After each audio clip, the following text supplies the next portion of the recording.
Good morning, ma.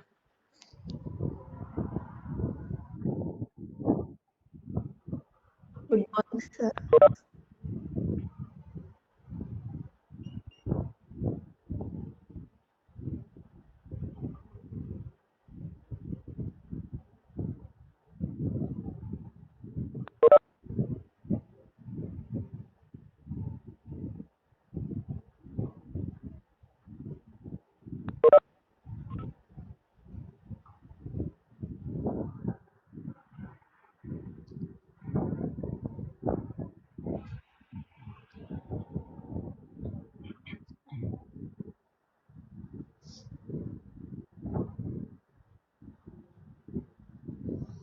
Sorry Sunday class తీసుకుంటున్నాను అనుకోకండి. ఇక్కడ తిరుపతిలో మంచి వర్షం పడింది. సో కంప్లీట్గా కరెంట్ లేదు. సో కరెంట్ లేకపోతే ల్యాప్టాప్ వర్క్ చేయదు, పవర్ పాయింట్ చేయడానికి లేదు. అందువల్ల నేను క్లాస్ తీసుకోలేదు. సో ఎంత వీలైతే అంత ఫాస్ట్గా క్లాస్ ఫినిష్ చేద్దాము. Don't worry. Sunday me time spare చేసినందుకు థ్యాంక్ యూ. చూద్దాం, ఇంకా ఒక 3 మెంబర్స్ రావాలి. వాళ్ళు వచ్చేస్తే స్టార్ట్ చేసేస్తాం. ఒక 2 మినిట్స్ వెయిట్ చేద్దాం. సో ఇవాళ Okay, sir. HILIC, hydrophilic interaction liquid chromatography and UPLC, ultra performance liquid chromatography చూద్దాము. మ్యాక్సిమం 2 టాపిక్స్ అయిపోతాయి, చిన్న టాపిక్సే. అండ్ మోర్ ఓవర్ నేను నెక్స్ట్ వీక్లో చూస్తాను, ఒకవేళ వీలైతే ఒక 1 or 2 క్లాసెస్ ఎక్స్ట్రా తీసుకుంటాను. అది టైం పట్టి నాకు మళ్ళీ బీఫామ్ క్లాస్ కూడా ఉంది. చూసి ఎట్లా వీలైతే అట్లా నేను తీసుకుంటాను. ప్రాబ్లీ నెక్స్ట్ వీక్లో తీసుకుంటాను.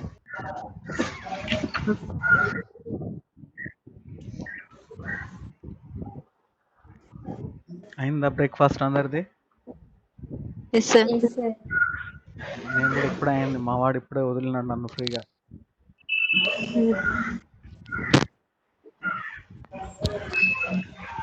11కి స్టార్ట్ చేద్దామంటే మా వాడు వదలలేదు. అందువల్ల లేట్ అయిపోయింది. Okay, sir.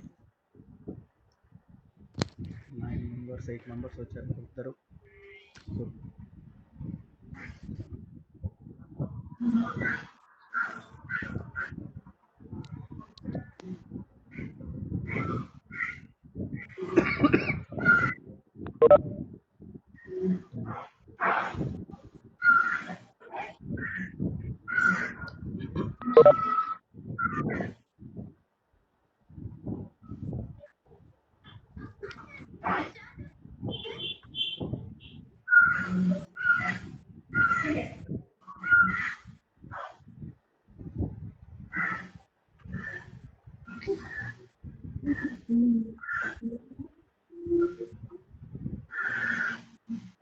మా అందరూ మ్యూట్ చేసేయండి, మేము ఇంకా స్టార్ట్ చేస్తాం class. Okay, sir.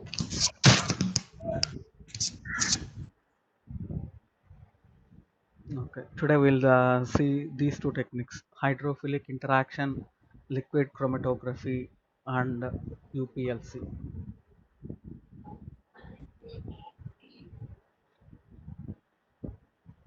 So as this particular abbreviation stands for hydrophilic interaction liquid chromatography, you are simply calling it as HILIC. HILIC. So it stands for hydrophilic interaction liquid chromatography. So first of all, let us see this particular technique. So coming to the history or origin of this technique, this particular technique was first time proposed by scientist called as Alpert. Alpert is a scientist who developed this technique, and he developed this technique in the year 1990. So it is relatively newer techniques when compared to HPLC and other chromatographic techniques. So basically one thing you have to understand is this HILIC is not a completely new technique. It is already the technique that we are using in the form of HPLC, but we are modifying the mobile phase content. So mobile phase ni just change చేస్తున్నాము. ఆ mobile phase change చేసి మనం వాడుతున్నాము. So ఆ particular టెక్నిక్కి మనం ఇక్కడ hydrophilic interaction liquid chromatography అంటున్నాం. సో ఇక్కడ ఏమంటున్నాము, so this HILIC is chromatographic mode in which an eluent, so eluent is nothing but the mobile phase which is rich in an organic solvent. So జనరల్గా మనము two different categories of chromatography చెప్తాం based on polarity of mobile phase. ఏంటిది అది? Normal phase chromatography and reverse phase chromatography. So normal phase chromatography అంటే stationary phase is more polar and mobile phase is less polar. Similarly reverse phase అంటే stationary phase is less polar, mobile phase is more polar. So ఈ particular టెక్నిక్లో ఏమంటున్నాము, we are taking an mobile phase which is rich in an organic solvent. So organic solvent అంటే non polar solvent కదా. So it is a type of normal phase chromatography అనొచ్చు. So it is a modification or it is an extension of normal phase chromatography. So ఎంత తీసుకుంటున్నాం అంటున్నాము, జనరల్గా acetonitrile వాడుతున్నాము. So this acetonitrile is over 70% volume by volume. So we are taking an organic phase as a mobile phase here, and that is generally acetonitrile which is over 70% volume by volume. అడిషనల్గా ఏంటి, it also contains an appreciable amount of water. So water కూడా ఉంటుంది. So normal ఫేస్లో ఎప్పుడు కూడా మనము we will never use any polar solvent. But ఇక్కడ ఈ పర్టికులర్ టెక్నిక్లో స్పెషాలిటీ ఏంటి, this HILIC is a specialised chromatographic mode in which we are taking more content of organic solvent and very less content of water. So జనరల్గా ఎంత అంటున్నాము, at least 2.5%. So normal ఫేస్లో ఎప్పుడు కూడా మనం వాటర్ వాడమంటున్నాం కదా. సో దీనికి మోడిఫికేషన్ ఏంటి అంటే ఆర్గానిక్ సాల్వెంటే కాకుండా వాటర్ కూడా వాడుతున్నాం. So that is the main difference between the normal phase chromatography and HILIC. So in HILIC, apart from the organic solvent, we are also taking the water which is at least 2.5% volume by volume. So అది major difference అనమాట normal phase క్రోమటోగ్రఫీతో. So ఇంకా mobile phase rich in organic content కాబట్టి ఆటోమేటిక్గా normal phase అంటే stationary phase ఏమవ్వాలి, polar stationary phases అవుతుంది. Polar stationary phases. So HILIC is a chromatographic technique in which the mobile phase is rich in organic content with 70% volume by volume of organic content and at least 2.5% volume by volume of water. So that is the main theme behind this HILIC. So ఇది modified normal phase technique అని చెప్పొచ్చు. So it is a modified normal phase technique. So most of the time these are ఈ stationary phases ఏవైతే మనం use చేస్తున్నామో అవి ఏమంటున్నాం, they are generally made up of bare silica or silica modified with amino, amide, cyano, diol, zwitterionic, cyclodextrin, saccharides or other polar functional groups. So మనకు తెలుసు టీఎల్సీలో కూడా ఏం చేస్తున్నాము, we are taking silica gel. So silica gel తీసుకొని దాన్ని glass plates పైన coat చేస్తున్నాం కదా. అలానే ఇక్కడ కూడా ఏంటి అంటే బేర్ సిలికానే తీసుకొని మనం కాలంలో ప్యాక్ చేస్తాం. లేదు మోడిఫైడ్ సిలికా అన్న ఉండొచ్చు. సో ఆ మోడిఫైడ్ సిలికా కూడా ఎలా ఉండాలంటున్నాం, so it should be modified with polar functional groups. So అల్టిమేట్గా మనం తీసుకునే స్టేషనరీ ఫేజ్ ఎలా ఉంటుంది అంటున్నాము, it will be a polar stationary phase. So ఇలా పోలార్ స్టేషనరీ ఫేజెస్ యూస్ చేసి non polar mobile phase use చేస్తున్నాము. ఆ మొబైల్ ఫేస్ కూడా కంప్లీట్గా నాన్ పోలార్ కాదు, it is composed of both organic as well as water content, where the water content is at least 2.5%.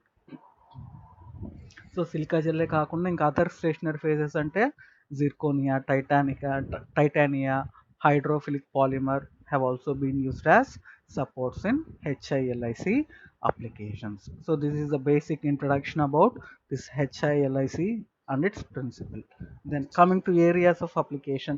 So already undi manaku normal phase undi, HPLC undi, but what areas can this HILIC be applied annappudu, we have the various areas of application, like they can be used for the analysis of polar compounds like biomarkers, nucleosides, nucleotides, carbohydrates, amino acids and peptides. So ఇట్లా ఈ polar compounds అన్నిటిని analyse చేయాలి అంటే this technique ఈ suitable.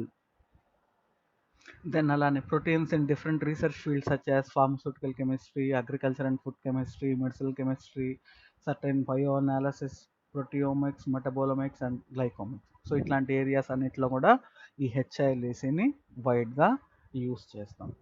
Then so we are saying that this HILIC is modification of normal phase chromatography.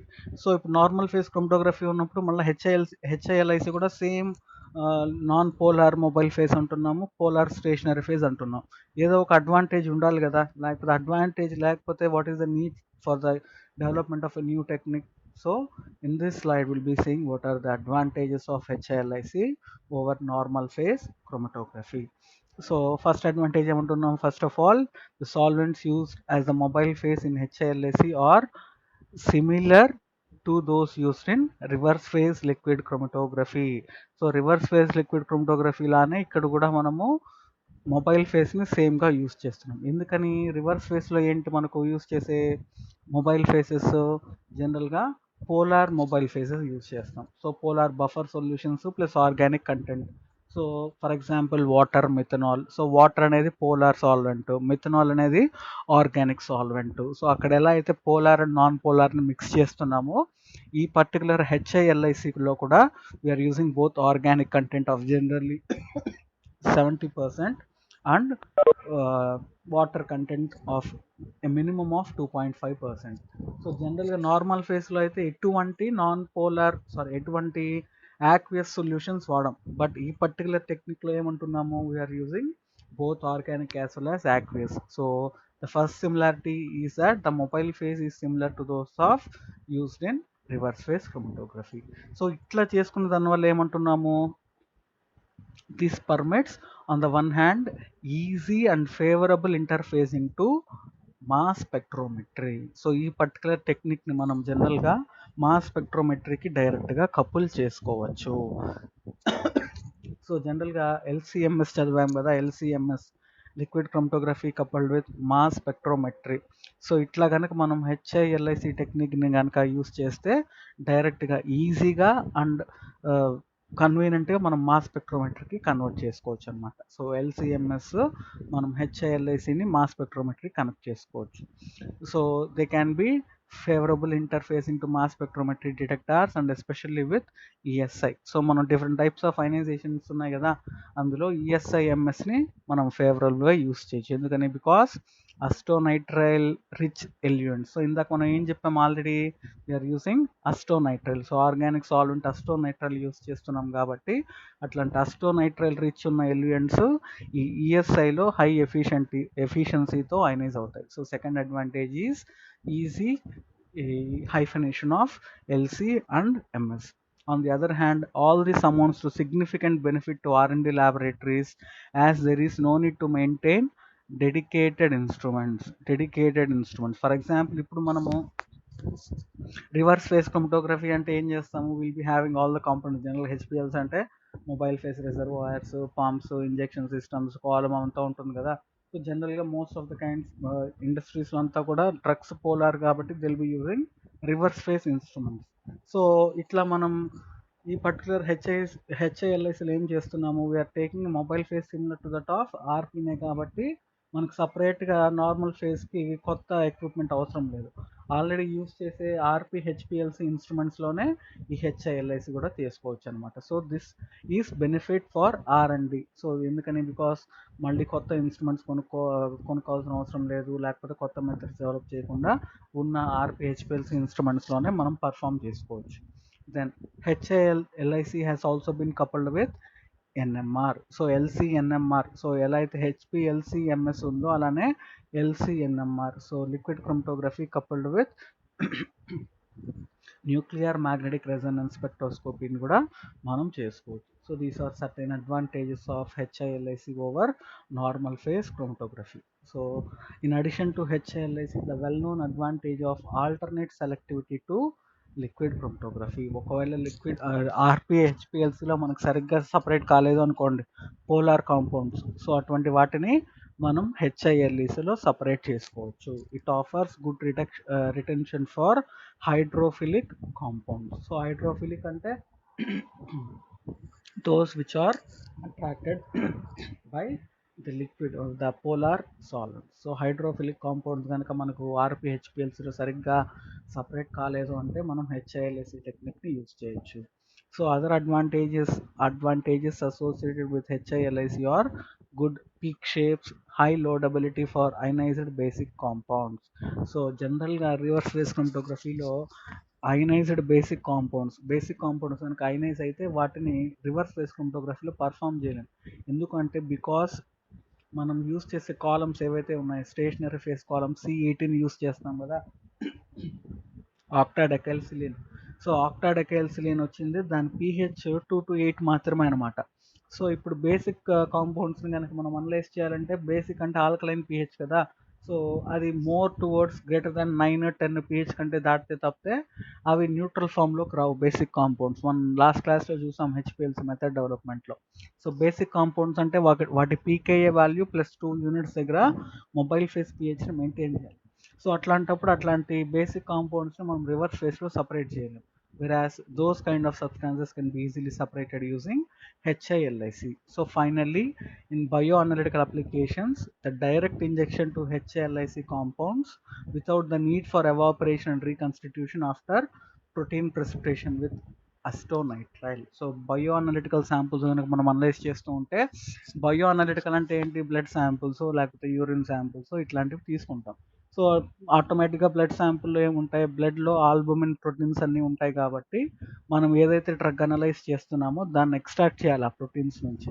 So protein precipitation techniques మనకి ఏమున్నాయి, మనం జనరల్గా అస్టోనైట్రైల్లో కనుక బ్లడ్ శాంపుల్ని వేస్తే అస్టోనైట్రైల్లో ఆ ప్రోటీన్స్ అన్నీ కూడా they will B precipitated and remaining supernatant solution can be injected directly into the HILIC. So మళ్ళీ ఆ డ్రగ్ని ఎవాపరేట్ చేసి అవంతా చేయకుండా డైరెక్ట్గా ఇంజెక్షన్ చేసుకోవచ్చు. ఎందుకని, because we are using the acetonitrile itself as one of the organic phase in the mobile phase. So these are certain advantages of HILIC. Then drawbacks. So there are also some drawbacks for HILIC.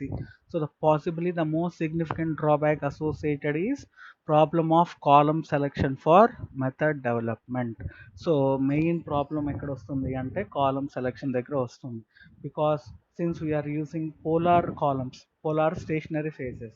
So polar stationary phases use చేస్తున్నాము organic solvents తో. So ఇటువంటి స్టేషనరీ ఫేజెస్ చాలా ఎక్కువ ఉన్నాయి. ఇందాక మనం చూసాం కదా, silica gel, modified silica gel, amide, amine, cyano group, ఇట్లా వేరియస్ ఫంక్షనల్ గ్రూప్స్తో మనం సిలికా జెల్ మాడిఫై చేయొచ్చు. సో ఎక్కువ నెంబర్ ఆఫ్ స్టేషనరీ ఫేజెస్ ఉండేసరికి ఏది సెలెక్ట్ చేసుకోవాలి అనేది కొంచెం డిఫికల్ట్ టాస్క్. అదే రివర్స్ ఫేస్ ఉంది అనుకోండి, మనకి ఉండేది రెండు ఆప్షన్లు, C8 కాలం అన్నా సెలెక్ట్ చేసుకోవాలి, లేదు C18 అన్నా సెలెక్ట్ చేసుకోవాలి. ఇదర్ C8 ఆర్ C18 ఆ రెండే. సో ఈజీగా చూస్ చేసుకోవచ్చు. But various polar stationary phases దగ్గరకు వచ్చేసరికి చాలా more number of stationary phases available ఉన్నాయి కాబట్టి we have to use very carefully while selecting the columns. Then second, lack of guidance in development of new HILIC assays. మనకు RP-HPLC method development last క్లాస్లో చూసాం. We have a definite protocol, mobile phase ఎలా adjust చేసుకోవాలి, ఎలా column select చేసుకోవాలి, ఎట్లా అవన్నీ ఉన్నాయి మనకు step by step guide. But ఈ పర్టికులర్ HILIC మెథడ్ డెవలప్మెంట్కి మనకు మోర్ లిటరేచర్ లేదనమాట. So there is no correct literature for the development of HILIC assay. So that is one of the drawback. So first ఏంటి drawback, more number of materials ఉండడం వల్ల column selection problem. Second అది particular HILIC methods develop చేసేటప్పుడు మనకు method protocols or method literature development సరిగ్గా లేకపోవడం వల్ల ఇది తక్కువగా యూస్ చేస్తున్నాం. So these two are the drawbacks of HILIC. Then coming to the mobile phases used in HILIC.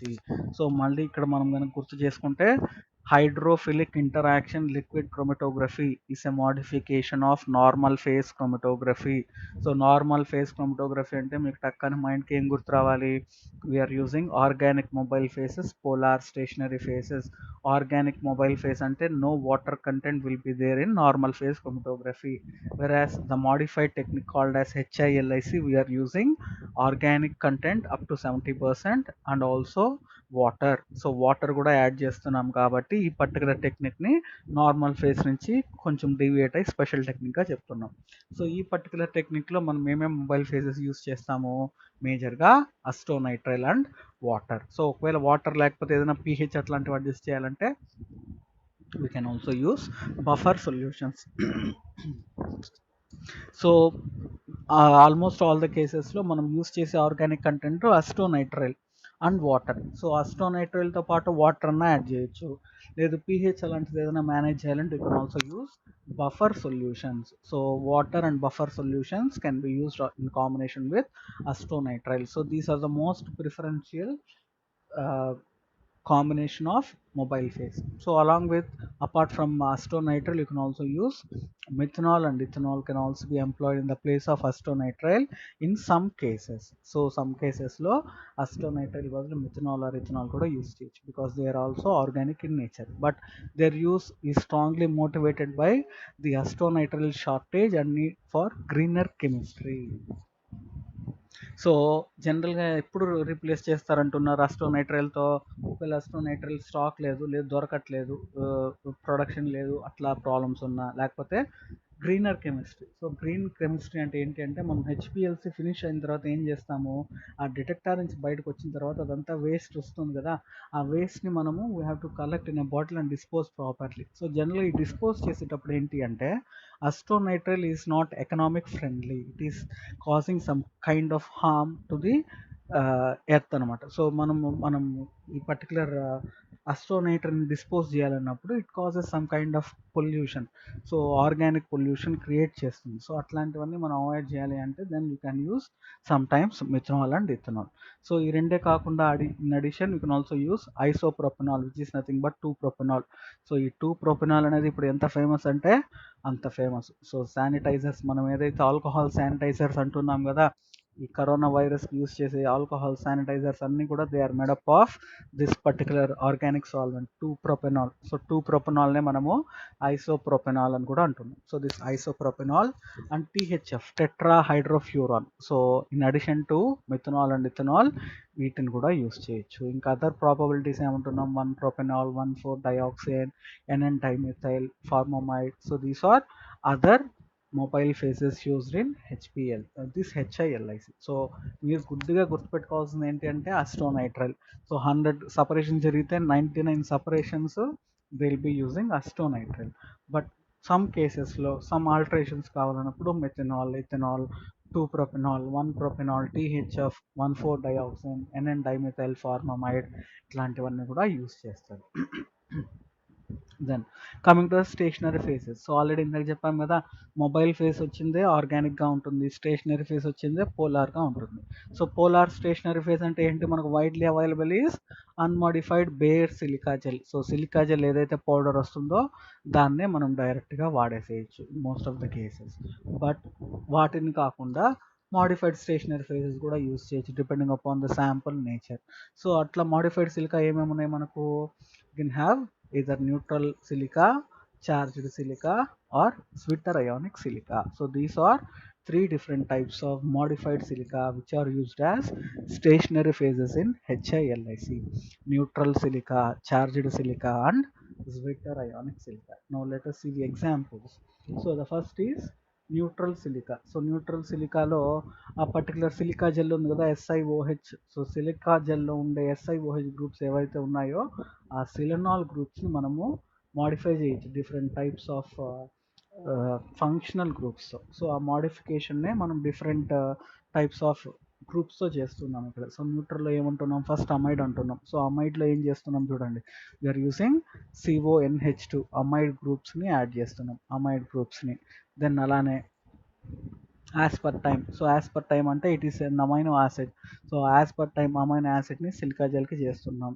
Cyano అంటే CN గ్రూప్ని యాడ్ చేస్తున్నాం. సో ఇట్లా న్యూట్రల్ సిలికా జెల్ ఏదైతే SiOH ఉంటుందో, ఫ్రీ గ్రూప్స్ ఉంటాయో సెలనాల్ గ్రూప్స్లో, ఆ సెలనాల్ గ్రూప్స్లో ఈ OH ఆర్ హెచ్ని రిమూవ్ చేసేసి అమైడ్ గ్రూప్స్ కావచ్చు, లేకపోతే ఆస్పర్టైమ్ కావచ్చు, సైనో గ్రూప్స్ కావచ్చు, ఇవన్నీ మాడిఫై చేయొచ్చు.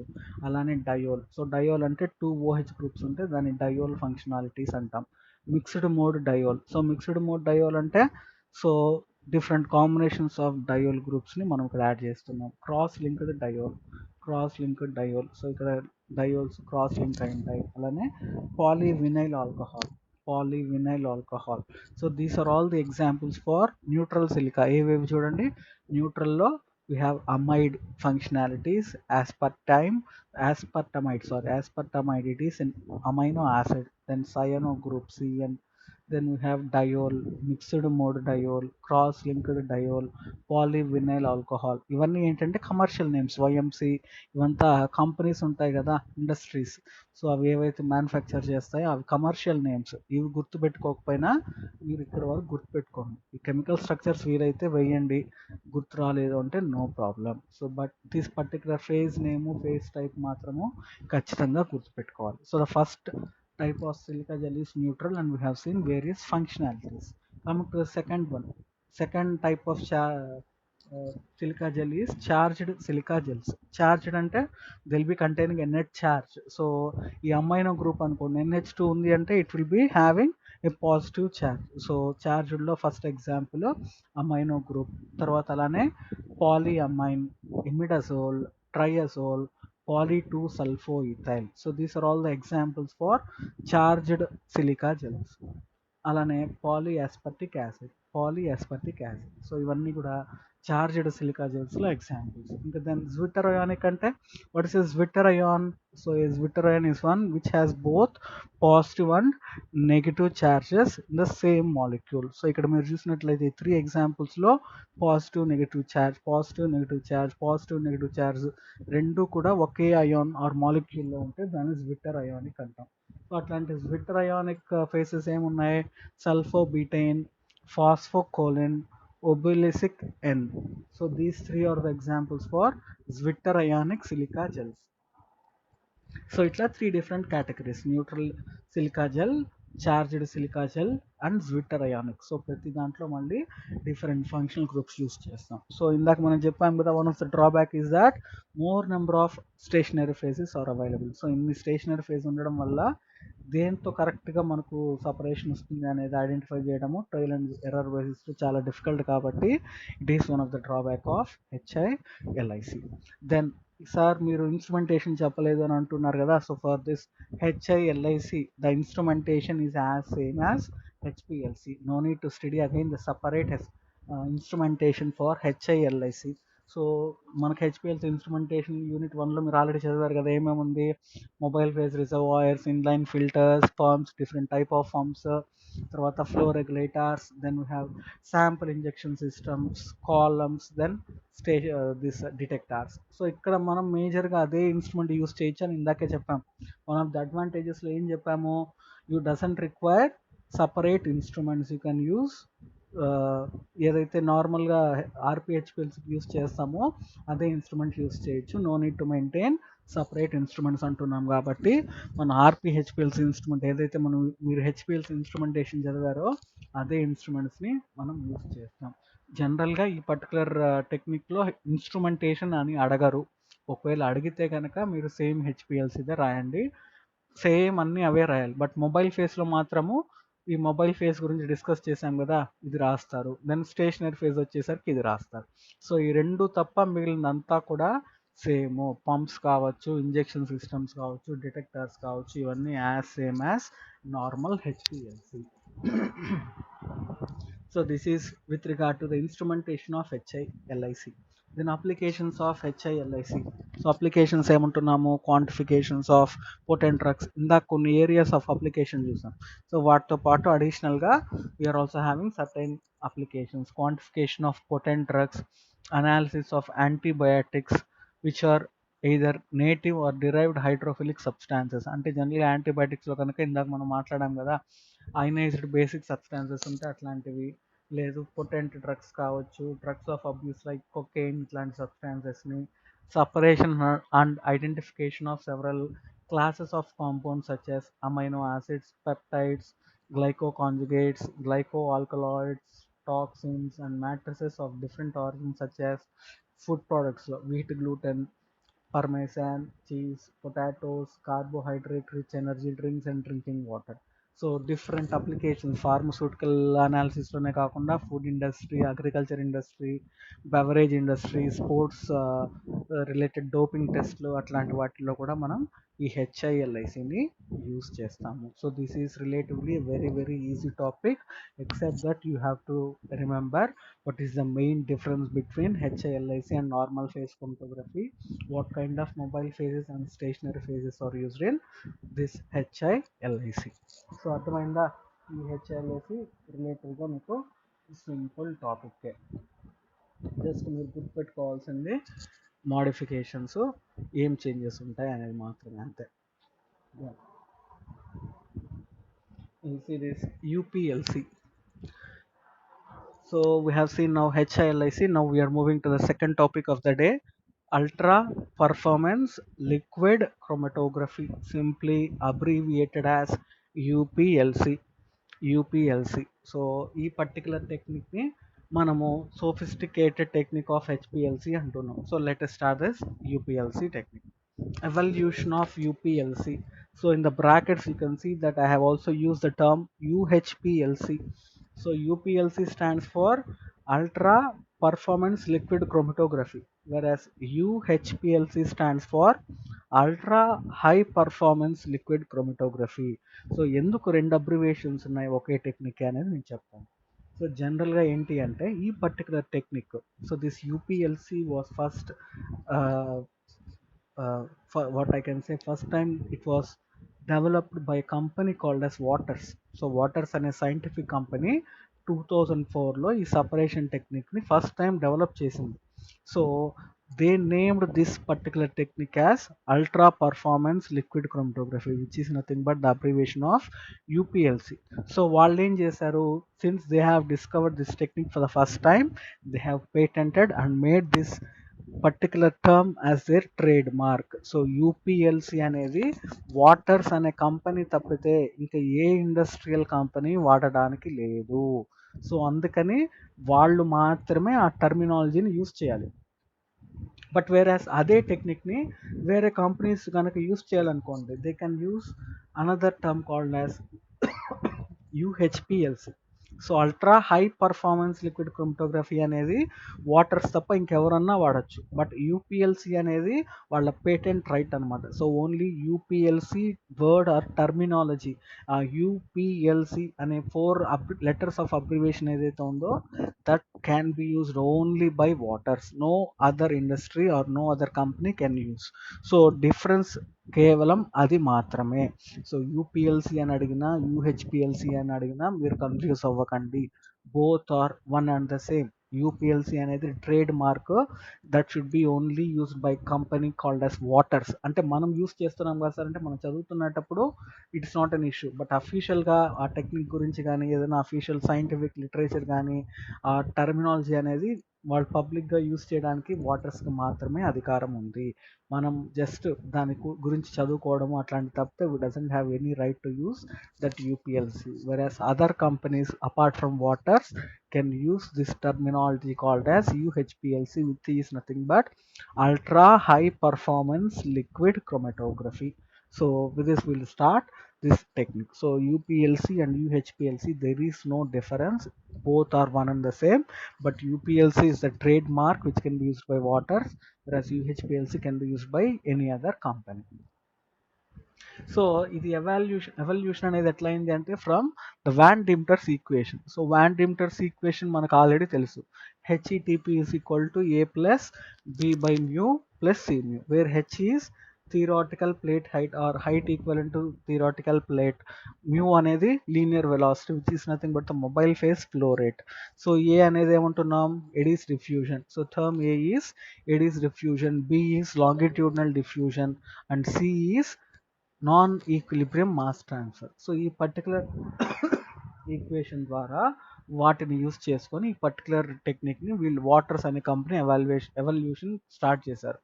సో ఎలా, according to Van Deemter's equation, as the particle size decreases less than 2.5, ఇది మైక్రోమీటర్స్, మా ఇక్కడ మిల్లీమీటర్స్ అని ఉంది, మైక్రోమీటర్స్, అది మళ్ళీ కరెక్ట్ చేసుకోండి, నేను కరెక్ట్ చేసి పంపిస్తాను. So if the particle size is less than 2.5 micrometers, మామూలుగా మనకు తెలుసు హెచ్పిఎల్సిలో మనం స్టేషనరీ ఫేజెస్ చదివేటప్పుడు will be using a particle size of 5 micrometers use చేస్తాం. సో వాన్ డిమ్టర్స్ ఈక్వేషన్ ప్రకారం ఏంటి అంటే, if we decrease the particle size less than 2.5 micrometers, there is not only a significant gain in efficiency. So జనరల్గా మనకు తెలుసు particle size తగ్గితే surface area increase అవుతుంది. Surface area increase అయితే absorption కావచ్చు, పార్టిషన్ కావచ్చు, అట్లాంటి ఫోర్సెస్ అన్నీ ఇంక్రీజ్ అవుతాయి కాబట్టి సపరేషన్ ఇంకా బాగా జరుగుతుంది. అందుకనే మనము ఎఫిషియన్సీ ఈస్ హై అంటున్నాం. సో పార్టికల్స్ తగ్గించడం వల్ల ఎఫిషియన్సీనే పెరగడం కాకుండా కూడా what is also happening, but the efficiency does not diminish at increased flow rates or the velocities. So మనం ఈ ఎఫిషియన్సీ అనేది మనము జనరల్గా ఫ్లో రేట్ పైన డిపెండ్ అవుతుంది. అదే వాన్ టెంపరేచర్ ఈక్వేషన్లో చెప్తాను.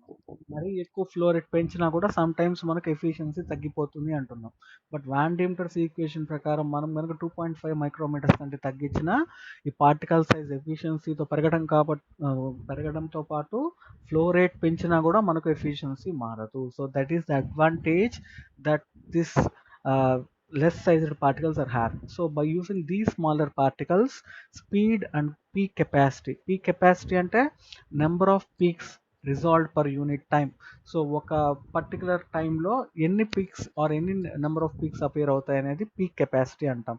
సో స్పీడ్ని పీక్ కెపాసిటీని మనం పెంచవచ్చు. సో అట్లాంటి టెక్నిక్ని మనం ఏమంటున్నాం, యూపీఎల్సి అంటున్నాం. So this is the thing that was demonstrated by the company called as Waters. So they have detailedly studied the Van Dimter's equation and they have started several trials using the particles less than 2.5 micrometers.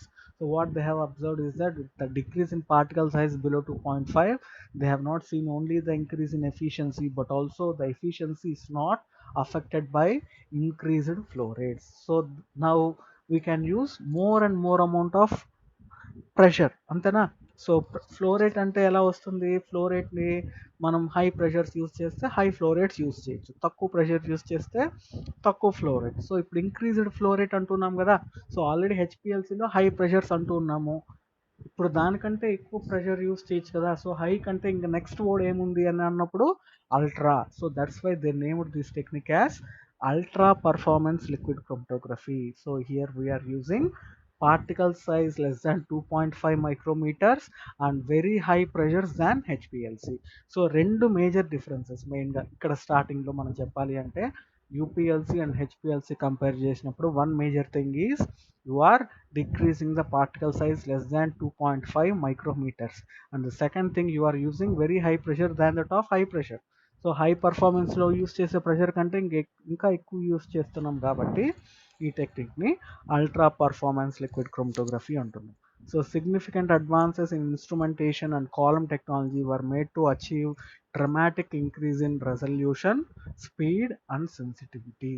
So ఇన్స్ట్రుమెంటేషన్లో మనం high flow rates and column technology అంటే ఏంటి? ఇక్కడ we are reducing the particle size less than 2.5 micrometers and the other is we are increasing flow rates. ఈ రెండు మనం use చేసి we are able to achieve very good resolution, speed and sensitivity. So what is resolution? Degree of separation. రెండు పక్కన ఎల్యూట్ అయ్యే peaks పక్క పక్కన వచ్చేవి ఎంత క్లియర్గా సపరేట్ అవుతుంది అని. సెకండ్ థింగ్ ఈ స్పీడ్, ఎంత ఫాస్ట్గా సపరేట్ అయిపోతాయి. థర్డ్ థింగ్ సెన్సిటివిటీ అనేది ఎప్పుడు వస్తుంది? మనకు ఫర్ ఎగ్జాంపుల్ మనం తీసుకున్న శాంపుల్లో డ్రగ్ చాలా తక్కువ క్వాంటిటీ ఉంది అనుకోండి, ఆ తక్కువ క్వాంటిటీ ఉన్నా కూడా మన మెథడ్ ఆర్ మన టెక్నిక్ డిటర్మైన్ చేయగలిగిందంటే it is called as sensitive technique. So this technique is sensitive than HPLC. So హెచ్పిఎల్సిలో నానోగ్రామ్ వరకు మనం మెషర్ చేయగలిగితే యూపీఎల్సిలో పికోగ్రామ్స్ అంటే ఇట్ ఈస్ 10⁻⁻12 గ్రామ్స్, 10⁻⁻12 గ్రామ్స్ వరకు కూడా ఉన్న సబ్స్టాన్సెస్ని మనం మెషర్ చేయొచ్చు. So this is how the UPLC has started. So ఇందాక మనం చెప్పినట్లు this is the Van Deemter's curve which is having HETP on Y axis and flow rate on X axis. So ఒక్కొక్క దానికి ఒక్కొక్క ఎఫెక్ట్స్ మీరు already చదివారు కదా, that same thing we are representing here. Then so ఇప్పుడు మెయిన్గా మనం 3 ఇంపార్టెంట్ అడ్వాన్స్మెంట్స్ చెప్పాం. ఏదేదమ్మా? One is resolution, then the speed, then sensitivity. So let us see how these 3 are achieved using HPLC. First ultra resolution తీసుకున్నాం అనుకోండి. So ultra resolution ఎలా పెరుగుతుంది అనేది చూద్దాం. So in the fundamental resolution equation, so resolution equation అనేది ఇక్కడ మనం కింద చూపిస్తున్నాం. సో రెజల్యూషన్ ఇందాక ఆల్రెడీ చెప్పాం ఏమని? Resolution is nothing but the degree of separation of 2 closely eluting peaks. రెండు పక్కన ఎల్యూట్ అయ్యే పీక్స్ ఎంత క్లియర్గా సపరేట్ అవుతున్నాయి అనేది. సో ఫర్ ఎగ్జాంపుల్ ఇట్లా 2 పీక్స్ వచ్చాయి. So this is clear resolution. అలా కాకుండా 2 పీక్స్ పక్క పక్కనే వచ్చాయి. ఇక్కడ రెజల్యూషన్ లేదు, ఇక్కడ రెజల్యూషన్ ఉంది. సో ఈ రెజల్యూషన్ మనం ఎలా క్యాలిక్యులేట్ చేయొచ్చు అంటే by using this equation. So దీంట్లో ఏమేమి టర్మ్స్ ఉన్నాయి చూడండి. N this nothing but number of theoretical plates. Alpha selectivity factor or separation factor. K capacity factor. So ఇవన్నీ మనం పారామీటర్స్లో చదివాం, హెచ్పిఎల్సి పారామీటర్స్లో. రిటెన్షన్ టైం అని, capacity factor, separation factor, symmetry factor, number of theoretical plates. So అవన్నీ కలిపి మనం ఈ రెజల్యూషన్ ఈక్వేషన్ని ఫ్రేమ్ చేస్తున్నాం. So this resolution equation is having number of theoretical factors, theoretical plates term, separation factor term and capacity factor term. So ఇక్కడ మనం క్లియర్గా చూడొచ్చు ఏమని, resolution is proportional to the square root of N. So ఇక్కడ direct proportion ఉంది ఈ రెండింటికి. So resolution is directly proportional to square root of N. But since n is inversely proportional to the particle size, so number of theoretical plates అనేది ఎలా increase అవుతాయి, మనం particle size తగ్గిస్తే surface area పెరుగుతుంది, surface area పెరిగితే separation efficiency పెరుగుతుంది. So separation efficiency ఎప్పుడు పెరుగుతుంది అంటాం డైరెక్ట్గా, నెంబర్ ఆఫ్ థియరాటికల్ ప్లేట్స్ ఎన్ని ఎక్కువ ఉంటే అంత. సో ఇక్కడ మనం ఇండైరెక్ట్గా ఏం చెప్పొచ్చు, number of theoretical plates is inversely proportional to particle size. So ఎంత తక్కువ పార్టికల్ సైజ్ ఉంది అంటే అన్ని నెంబర్ ఆఫ్ థియరాటికల్ ప్లేట్స్ పెరుగుతాయి. ఎంత నెంబర్ ఆఫ్ థియరాటికల్ ప్లేట్స్ పెరిగితే ఎఫిషియన్సీ అంత ఇంక్రీజ్ అవుతుంది. సో ఇక్కడ పక్కన అదే చెప్పాం. ఫర్ ఎగ్జాంపుల్ మనం పార్టికల్ సైజ్ని కనుక 3 టైమ్స్ తగ్గించాం అనుకోండి, 3 టైమ్స్ తగ్గించాం. So we are decreasing the particle size by 3 times. So దీనివల్ల ఏమైంది, number of theoretical plates 3 times పెరిగింది. So number of theoretical plates 3 times పెరిగితే రెజల్యూషన్ కాస్త ఏమవుతుంది, స్క్వేర్ రూట్ ఆఫ్ 3 కదా. Square root of 3 is nothing but 1.7x. So మనం కనుక particle సైజ్ని 3 times తగ్గిస్తే రెజల్యూషన్ని 1.7 టైమ్స్ పెంచవచ్చు. మనం అదే ఇక్కడ వేసాం. So as the particle size is lowered from factor 3, for example 5 micrometers ఉంది అనుకోండి, ఇక్కడంతా ఎంఎం అని ఉంది, మైక్రోమీటర్స్ ఉండాలి, మాది మళ్ళీ కరెక్ట్ చేసుకోండి. సో 5 మైక్రోమీటర్స్ మనం జనరల్గా ఏం వాడతాం హెచ్పిఎల్సిలో, 5 మైక్రోమీటర్ పార్టికల్స్ కదా. సో ఆ 5 మైక్రోమీటర్ పార్టికల్స్ మనం ఏం చేసాము, 5 మైక్రోమీటర్స్ నుంచి 1.7 మైక్రోమీటర్స్కి తగ్గించాం, అంటే 3 టైమ్స్ తగ్గించాం. సో 3 టైమ్స్ తగ్గించడం వల్ల పార్టికల్ సైజ్ ఏమైంది, థియరిటికల్ ప్లేట్స్ పెరిగింది, అలానే రెజల్యూషన్ కూడా 1.7 టైమ్స్ పెరిగింది. So that is how the first resolution is achieve. So ultra resolution ఎలా తగ్గిస్తున్నాము, పార్టికల్ సైజ్ని 3 టైమ్స్ తగ్గించడం వల్ల 1.7 టైమ్స్ మనం రెజల్యూషన్ని పెంచగలుగుతున్నాం. Then second, ultra speed. So smaller particles enable extraordinary increase in analysis time without sacrificing resolution. So మనం particle size తగ్గిస్తే flow రేట్స్ని ఫాస్ట్గా increase చేయొచ్చు. ఎందుకంటే పెద్ద పార్టికల్స్ ఉందనుకోండి, మొబైల్ ఫేస్ ట్రావెల్ అవ్వాలి అంటే ఎక్కువ రెసిస్టెన్స్ ఉంటుంది. అలా కాకుండా స్మాలర్ పార్టికల్స్ ఉంది అంటే it is easy for the mobile phase to flow. So ఇట్లా మనం స్మాలర్ పార్టికల్స్ కనుక తీసుకుంటే రెజల్యూషన్ ఎఫెక్ట్ చేయకుండా మనం స్పీడ్ని ఇంక్రీజ్ చేయొచ్చు. సో ఇక్కడ ఏమంటున్నాం, as the particle size is decreased, column length can also be reduced proportionally to keep efficiency constant. So particle size తగ్గిస్తే కాలమ్ లెంత్ కూడా తగ్గించేయచ్చు. ఎందుకంటే పార్టికల్ సైజ్ ఇంక్రీజ్ అయితే ఏమవుతుంది, పార్టికల్ సైజ్ డిక్రీజ్ అయితే ఏమవుతుంది, ఎన్ పెరుగుతుంది. So if this DP is decreased, N is increased. So ఈ పర్టికులర్ ఎన్ ఇంక్రీజ్ చేయాలి అంటే మనకు ఆల్రెడీ తెలుసు, number of theoretical plates is equal to column length by HETP, column length by HETP. So ఇప్పుడు ఈ ఈ లెంత్ని తగ్గించామనుకోండి, ఈ లెంత్ని తగ్గిస్తే ఏమవుతుంది, జనరల్గా లెంత్ తగ్గిస్తే ఈ నెంబర్ ఆఫ్ థియరాటికల్ ప్లేట్స్ తగ్గుతాయి. బట్ ఈ లెంత్ తగ్గించినా ఎన్ని పెంచాలంటే ఏం చేయొచ్చు, మనం దీన్ని తగ్గించేస్తే చాలు. సో కాలమ్ లెంత్ తగ్గించినా కూడా మనకి ఎన్ పెరగాలంటే సెకండ్ ఆప్షన్ ఏంటి, పార్టికల్ సైజ్ని తగ్గించడం. So efficiency can also be increased by decreasing the particle size. మళ్ళీ అదే చేస్తున్నాం ఇక్కడ, పార్టికల్ సైజ్ని 3 టైమ్స్ తగ్గించాము, దానివల్ల రెజల్యూషన్ 1.7 టైమ్స్ పెరిగింది. టైం మాత్రం ఏమైంది చూడండి. సో టైం మాత్రం టోటల్ రన్ టైం 3 టైమ్స్ తగ్గిపోయింది. అంటే ఫర్ ఎగ్జాంపుల్ 3 మినిట్స్లో ఏదేమి అయిపోతుంది, 1 మినిట్లోనే అయిపోతుంది. సో 3 మినిట్స్లో 1 మినిట్లో అయిందంటే స్పీడ్ అచీవ్ అయినట్లేనా. సో అల్ట్రా స్పీడ్ అనేది ఎలా అచీవ్ అవుతుందంటే by decreasing the particle size. So particle size తగ్గించడం వల్ల కూడా you can also increase the speed. Moreover, Van Demeter's theory states that optimum flow rate is inversely proportional to particle size. So Van Demeter's equation లో flow rate అనేది inversely proportional to particle size అంటున్నాం. So flow రేట్ని 3 times పెంచామనుకోండి, flow రేట్ని ఎలా పెంచుతాము? High or ultra pressures use చేస్తాం. ఇంకా ఎక్కువ ప్రెషర్స్ యూస్ చేస్తే ఫ్లో రేట్ ఇంక్రీజ్ అవుతుంది.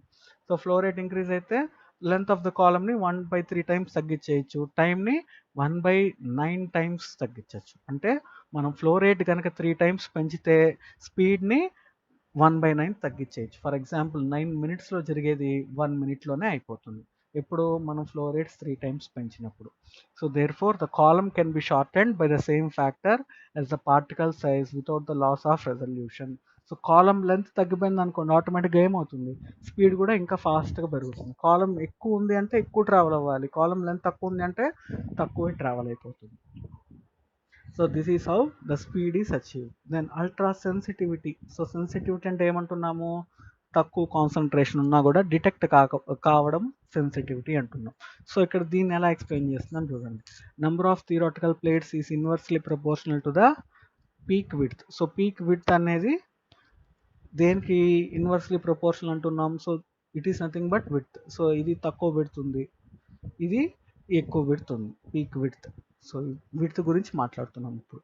So the number of theoretical plates inversely proportional to peak width square. అంటే మనం పీక్ విడ్త్ కనుక తగ్గించామనుకోండి, ఆటోమేటిక్గా ఏమవుతుంది? Number of theoretical plates increase అవుతాయి. So number of theoretical plates increase అయింది అంటే we are increasing the efficiency. So ఇప్పుడు మనం ఇండైరెక్ట్గా ఏం చేస్తున్నాం చూడండి.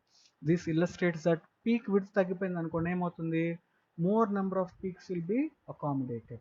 More number of peaks will be accommodated. Also, the peak height is inversely proportional to the peak width. So peak height అనేది inversely proportional to width.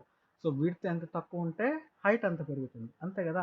For example width తక్కువ ఉంది అంటే మనకు షార్ప్ పీక్స్ వస్తాయి. అలా కాకుండా విడ్త్ ఎక్కువగా ఉంది అంటే will be getting small height peaks. So ఇట్లా width and height are inversely proportional. Height ఎంత ఎక్కువ ఉంది అంటే విడ్త్ అంత తగ్గుతుంది. హైట్ ఎక్కువ ఉందంటే ఏమైంది అర్థము? ఆ వై యాక్సిస్లో ఏదైతే రెస్పాన్స్ ఉందో ఆ రెస్పాన్స్ పెరిగినట్లేనా? సో ఈ రెస్పాన్స్ ఏదైతే వై యాక్సిస్లో తీసుకుంటామో హైట్ పెరిగితే ఆటోమేటిక్గా రెస్పాన్స్ పెరిగినట్టు. సో ఇండైరెక్ట్గా మనం సెన్సిటివిటీని పెంచినట్టు. సో ఇక్కడ చూడండి. సో నెంబర్ ఆఫ్ థియరాటికల్ ప్లేట్స్ని 3 టైమ్స్ కనుక పెంచితే విడ్త్ ఏమవుతుంది? 1.7 టైమ్స్ తగ్గిపోతుంది. హైట్ ఏమవుతుంది? 1.7 టైమ్స్ పెరుగుతుంది. సో పార్టికల్ సైజ్ తగ్గిస్తే మనకు ఎన్ ఇంక్రీజ్ అవుతుంది, రెజల్యూషన్ ఇంక్రీజ్ అవుతుంది, నారో పీక్స్ వస్తాయి, టాల్ పీక్స్ వస్తాయి, స్పీడ్గా జరుగుతుంది, పీక్ కెపాసిటీ పెరుగుతుంది. సో ఇట్లా మనం మేజర్గా ఫస్ట్లో ఏదైతే 2 ఇంపార్టెంట్ పాయింట్స్ చెప్పామో, ఏవేవి? ఒకటి fast are high flow rates use చేస్తాం, సెకండ్ది పార్టికల్ సైజ్ తగ్గిస్తాం. సో ఈ 2 పారామీటర్స్ని కనుక మనం జాగ్రత్తగా మేనేజ్ చేస్తే మనం 3 అడ్వాంటేజెస్ అచీవ్ చేయొచ్చు. రెజల్యూషన్ పెంచవచ్చు, స్పీడ్ ఇంక్రీజ్ చేయొచ్చు, సెన్సిటివిటీ పెంచవచ్చు. So by modifying particle size you can increase all these things. So ఇక్కడ మీరు చూస్తున్నారు క్లియర్ ఎగ్జాంపుల్. సో 5 మైక్రోమీటర్స్ ఉంది ఒక స్టేషనరీ ఫేజ్, 3 ఉంది, 1.9 ఉంది. సో 1.9కి చూడండి, నెంబర్ ఆఫ్ థియరాటికల్ ప్లేట్స్ అనేది ఇందాక ఫార్ములా ఏం చెప్పాము? N is L/H, length of the column by HETP. So height ఎంత తక్కువ ఉంటే నెంబర్ ఆఫ్ థియరాటికల్ ప్లేట్స్ అంత ఎక్కువ ఉంటుంది. సో ఇక్కడ మీరు గమనించవచ్చు 1.9కి ఎంత ఉంది? హెచ్ఈటిపి తక్కువ ఉంది. పార్టికల్ సైజ్ పెరిగే కొద్ది ఏమవుతుంది? హెచ్ఈటిపి ఇంక్రీజ్ అవుతుంది. సో హెచ్ఈటిపి ఇంక్రీజ్ అయిందంటే ఎన్ తగ్గిపోతూ ఉన్నట్టు. సో హెచ్ఈటిపిని తగ్గిస్తే ఎన్ పెరుగుతుంది. సో ఎన్ పెంచాలంటే మనం ఏం చేస్తున్నాము? థియరాటికల్ ప్లేట్ హైట్ని తగ్గిస్తున్నాము. అది ఎలా అచీవ్ చేస్తున్నాము? పార్టికల్ సైజ్ని తగ్గించి అచీవ్ చేస్తున్నాము. So by decreasing the particle size below 2.5 micrometers, you can decrease the plate height and simultaneously increase the number of theoretical plates. ఆ నెంబర్ ఆఫ్ థియరాటికల్ ప్లేట్స్ కనుక పెరిగింది అంటే రెజల్యూషన్ పెరుగుతుంది, స్పీడ్ పెరుగుతుంది, దెన్ సెన్సిటివిటీ పెరుగుతుంది. So ఆ మూడింటిని కూడా మనము ఈ particle size and mobile phase flow రేట్ని పెంచి అచీవ్ చేయొచ్చు. So that is the theory and principle behind the success of UPLC. So UPLC ఎందుకు అంత అడ్వాంటేజెస్గా ఉంటుందంటే because of this 2.5 less than 2.5 micrometer particles and high flow rates. So these are certain differences. Particle size already చెప్పాం, హెచ్పిఎల్సీలో 3 to 5, ఇక్కడ less than 2 micrometers. Back pressure చూడండి, ఇక్కడ 300 to 400 అయితే ఇక్కడ 1000 బార్స్ యూస్ చేస్తున్నాం. కాలమ్ డైమెన్షన్స్, కాలమ్ లెంత్ తగ్గించచ్చు అంటున్నాం కదా, అందువల్ల యూపీఎల్సీలో షార్టర్ కాలమ్స్ యూస్ చేస్తున్నాము. ఇంజెక్షన్ వాల్యూమ్ కూడా తగ్గించేయచ్చు, ఎందుకంటే కాలం తగ్గింది కాబట్టి. కాలం టెంపరేచర్ ఇక్కడ 30 అయితే ఇక్కడ 65 వరకు ఎంప్లాయ్ చేసుకోవచ్చు. టోటల్ రన్ టైం, స్పీడ్ కూడా అచీవ్ చేస్తున్నాం. ఇక్కడ 10 minutes అంటే ఇక్కడ 1.5 minutesలోనే సపరేషన్ అయిపోతుంది. So these are certain differences between HPLC and UPLC. Then advantages ఇందాక చెప్పినవే మళ్ళీ ఇంకొంచెం డీటెయిల్గా చెప్పామనుకోండి, ఏమనొచ్చు, more selective and sensitive with high resolution performance and faster resolving power, reduced cost of operation and decreased run time. So decreased run time అంటే ఏంటి, త్వరగా అయిపోతుంది ఎక్స్పెరిమెంట్. ఎంత త్వరగా మనకి హెచ్పిఎల్సి సపరేషన్ అయిపోతే మనకు అంత మొబైల్ ఫేస్ మిగిలినట్టు, అంత మొబైల్ ఫేస్ మిగిలితే కాస్ట్ తగ్గిపోయినట్టు. సో యూపీఎల్సీలో ఫాస్ట్గా సపరేషన్ అయిపోతుంది కాబట్టి మనం కాస్ట్ ఆఫ్ అనాలిసిస్ కూడా తగ్గించేస్తున్నాము. ఇంక్రీజ్డ్ సెన్సిటివిటీ, సో సెన్సిటివిటీని ఇంక్రీజ్ చేస్తున్నాము. Decreased consumption of solvent, increases sample throughput. Sample throughput అంటే మనం ఎన్ని నెంబర్ ఆఫ్ శాంపుల్స్ ఒక యూనిట్ టైంలో అనలైజ్ చేస్తున్నాం. ఫర్ ఎగ్జాంపుల్ హెచ్పిఎల్సిలో ఒక 1 అవర్లో 10 శాంపుల్స్ చేస్తున్నాం అనుకోండి, అది యూపీఎల్సీలో అరౌండ్ 100 శాంపుల్స్ని మనము సిస్టంలోకి ఇంజెక్ట్ చేయొచ్చు. దాన్ని మనం శాంపుల్ త్రూపుట్ అంటాం. Sample throughput. So sample throughput is nothing but how many number of samples can be analyzed in a given time using the given instrument and method. So UPLC లో increased sample throughput అంటే more number of samples ని తక్కువ టైంలోనే analyse చేయొచ్చు. So that is also the advantage of UPLC. However, there are also certain disadvantage. So a major disadvantage is that high back pressure when compared to HPLC. So back pressure అనేది చాలా చాలా ఎక్కువ ఉంటుంది. It is very difficult to achieve such high back pressures with some conventional pumps. Increasing column temperature reduces the back pressure problem in UPLC. So మనం ఎందుకు ఇక్కడ temperature increase చేస్తున్నాము అంటే, కొన్నిసార్లు టెంపరేచర్ ఇంక్రీజ్ అయితే we know that temperature is directly proportional to pressure, sorry or vice versa. Pressure పెంచాలంటే మనం temperature పెంచామనుకోండి, ఆటోమేటిక్గా ప్రెషర్ పెరుగుతుంది. ఏదైతే మనకి బ్యాక్ ప్రెషర్ అనేది అచీవ్ చేయలేకపోతున్నామో యూపీఎల్సీలో, ఆ టెంపరేచర్ ఇంక్రీజ్ చేసి మనం అచీవ్ చేయొచ్చు. Then moreover, particles of less than 2 micrometers are mostly non regenerable అంటే జనరల్గా మనం 5 మైక్రోమీటర్స్ వరకు ఇండస్ట్రీస్లో కన్వీనియంట్గా ప్రిపేర్ చేయొచ్చు. అంటే ఏంటి, ఫర్ ఎగ్జాంపుల్ ఒక 1 lakh పార్టికల్స్ తయారైంది అనుకోండి, 5 మైక్రోమీటర్ పార్టికల్స్, దాదాపు అన్నీ కూడా more or less same 5 micrometres దగ్గరే ఉంటాయి. బట్ 2 మైక్రోమీటర్స్ని మనం సింథటిక్గా మ్యానుఫ్యాక్చర్ చేయాలి అంటే అన్ని 2 రావు, ఒకటి 1.7, ఒకటి 2.2, ఒకటి 2, అట్లా డిఫరెన్సెస్ ఎక్కువ వస్తాయన్నమాట. ఎందుకంటే అంత తక్కువ పార్టికల్ సైజ్ కాబట్టి మనం ఎగ్జాక్ట్గా ప్రతి పార్టికల్ 2 మైక్రోమీటర్స్ అచీవ్ చేయడం కొంచెం కష్టం. So these are certain disadvantages of UPLC. Then UPLC instrumentation. So again ఇక్కడ కూడా మీరు గుర్తుపెట్టుకోవాల్సింది ఏంటి అంటే, ప్రిన్సిపల్ ఏం మారదు. So principle and all will not differ. So ఎలా అయితే హెచ్పిఎల్సీలో మనం అబ్జార్ప్షన్, పార్టీషన్ అవన్నీ చేస్తున్నామో ఇక్కడ కూడా అన్నీ చేయొచ్చు. But the thing is that we're using different stationary phases. Less than 2.5 micrometer particle ఉన్న స్టేషనరీ ఫేజ్, ఫ్లో రేట్స్ పెంచుతున్నాం. సో ఆ రెండిట్లో మాత్రమే మనకు మేజర్ డిఫరెన్సెస్ వస్తాయి. సో చూద్దాం, let us see the instrumentation. So pumps use చేస్తున్నాము. So what is their capability అన్నప్పుడు they should be able to generate around 15,000 PSI. ఇంత ప్రెషర్ని అచీవ్ చేయాలి. మామూలుగా హెచ్పిఎల్సీలో మనకు 8,000 PSI వరకు చెప్తాం, 8,000, వేరాస్ ఇక్కడ ఆల్మోస్ట్ డబుల్ 15,000 PSI వరకు అచీవ్ చేయాలి. ఎగ్జాంపుల్స్ ఏం చెప్తున్నాము, or different types of pumps ఏం చెప్తున్నాము, we are taking either high and low pressure pumps. So 2 types of pumps ఉన్నాయి, high pressure pump and low pressure pumps. Then sample injection systems, so manual and auto samplers. So auto samples లో మళ్ళీ fixed loop అని, flow through అని 2 రకాల auto samplers ఉన్నాయి. Column ఓవెన్నే మనం 150 degrees Celsius వరకు ఆపరేట్ చేసుకోవచ్చు. Stationary phase and detectors. So హెచ్పిఎల్సీలో లానే ఇక్కడ కూడా సేమ్ కాంపోనెంట్స్ ఉంటాయి, బట్ డిఫరెంట్గా ఉంటాయి. Let us see how they differ. So these are the pumping systems. So ఇందాక మనం చూసాం కదా, హై ప్రెషర్ పంప్స్ అండ్ లో pressure pumps. So high pressure pumps, లో ప్రెషర్ పంప్స్ కనుక చూసినట్లయితే పైన ఉన్నది హై ప్రెషర్ పంప్, ఇది లో ప్రెషర్ పంప్. సో డిఫరెన్స్ చూడండి. సో హై ప్రెషర్ పంప్లో ఏం చేస్తున్నాం, పంప్ 1 అండ్ పంప్ 2 తీసుకొని ఆ రెండిట్లో ఉండే మొబైల్ ఫేస్ని మిక్చర్ చేసి ఇంజెక్టర్ అండ్ కాలమ్ ద్వారా పంపిస్తున్నాం. అదే లో ప్రెషర్ పంప్లో gradient proportionating valve. Gradient proportionating valve అంటే ముందరే మనము మిక్స్ చేసేసి ఒక గ్రేడియంట్ ప్రపోర్షనేట్ వాల్వ్ ద్వారా దెన్ మనం పంప్లోకి పంపించి పంప్ చేస్తాం. సో మెయిన్గా డిఫరెన్స్ చూడండి ఇక్కడ. ఫర్ ఎగ్జాంపుల్ మనం ఏదో ఒక మొబైల్ ఫేస్ వాడాం, అస్టోనైట్రల్ అండ్ వాటర్ వాడాం అనుకోండి.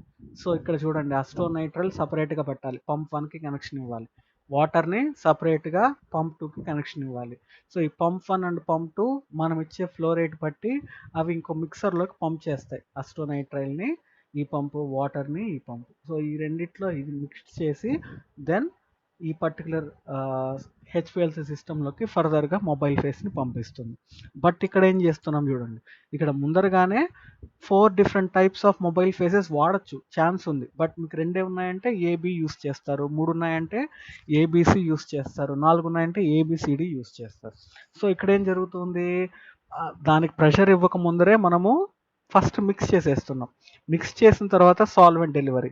సో సాల్వెంట్ డెలివరీ అనేది పంప్ అనమాట. సో ఇక్కడ పంప్ ద్వారా మనము పంపించి మళ్ళీ మిక్స్ చేస్తున్నాం, ఇక్కడ ఫస్ట్ మిక్స్ చేసి మళ్ళీ పంపులో పంపిస్తున్నాము, అది డిఫరెన్స్. సో ఇక్కడ మీరు చూసినట్లయితే ఫస్ట్ దాంట్లో సెకండ్ దాంట్లో డిఫరెన్స్ ఏంటంటే, వన్స్ మనకు మొబైల్ ఫేస్ ఫామ్ అయిన తర్వాత ఎంత టైం పడుతుంది కాలమ్కి వెళ్ళడానికి అనేది మనం చూసినట్లయితే దీంట్లో తక్కువ టైము, దీంట్లో ఎక్కువ టైం. ఎందుకని చూడండి, పంప్ 1 అండ్ పంప్ 2 అంటే ఇక్కడికి ఇంకా మొబైల్ ఫేస్ రెడీ కాలేదు, ఎక్కడికి రెడీ అయింది,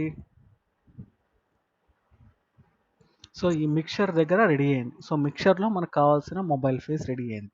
సో ఇక్కడ నుంచి స్టార్ట్ అయ్యి it is going in this direction. So ఈ పర్టికులర్ రెడ్ లైన్ ఉంది కదా, సో ఇంత ఉందన్నమాట మనకు system volume or dwell volume అంటాం.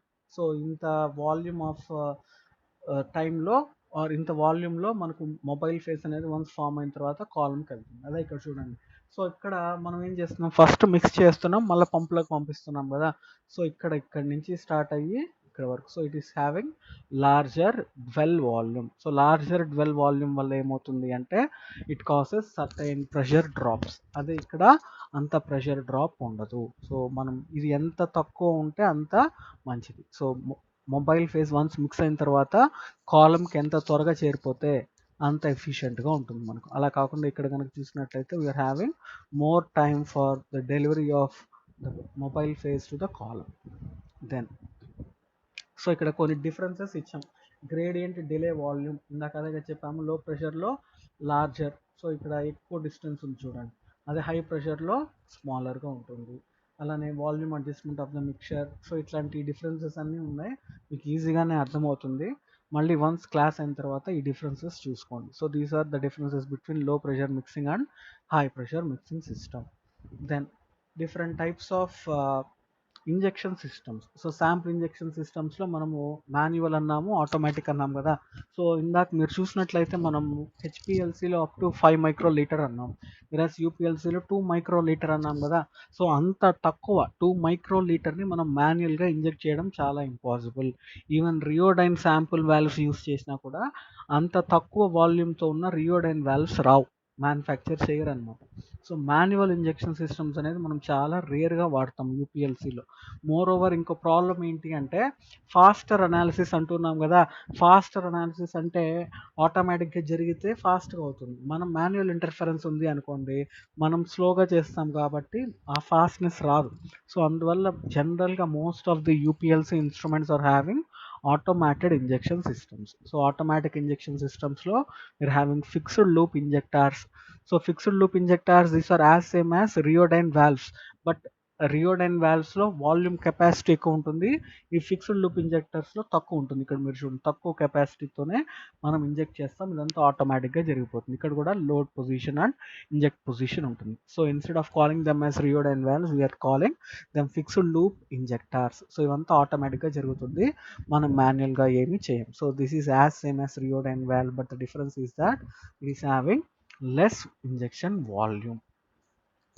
దెన్ అలానే ఈ ఫిక్స్డ్ లూప్ ఇంజెక్టార్స్లో శాంపుల్ని మనం ఎలా లోడ్ చేస్తాం అనేది 2 types. Pulled loop injection system or pushed loop. Pulled అంటే ఇక్కడ ఏం చేస్తున్నాం, ఒక సిరంజ్ యూస్ చేసి, అంటే ఆ సిస్టంలోని మనం చేసేది ఏమి ఉండదు, ఆ సిస్టమే ఏం చేస్తుంది చూడండి, శాంపుల్ వైల్లో నుంచి ఉన్న శాంపుల్ని అది పుల్ చేస్తుంది. సో ఇట్ ఈస్ పుల్లింగ్ అంటే ఇట్లా ఈ పర్టికులర్ డైరెక్షన్లో అది పుల్ చేస్తుంది. దాన్ని పుల్ చేసిన తర్వాత లోడ్ అయిన తర్వాత నెక్స్ట్ కాలంకి వెళ్తుంది. So pulling. నెక్స్ట్ పుషింగ్లో ఏం చేస్తున్నాం చూడండి, మనము నీటిల్నే మనము శాంపుల్ దీంట్లో పెట్టి పుష్ చేస్తున్నాం. We are pushing them into the loading. So pulling and pushing. Pulling అంటే ఏంటి, లాగడం. పుషింగ్ అంటే ముందరికి నెట్టడం. సో అట్లా మనం శాంపుల్ని ఎలా లోడ్ చేస్తాం అనే దాన్ని బట్టి 2 different types of fixed loop, pulled loop or pushed loop injection system.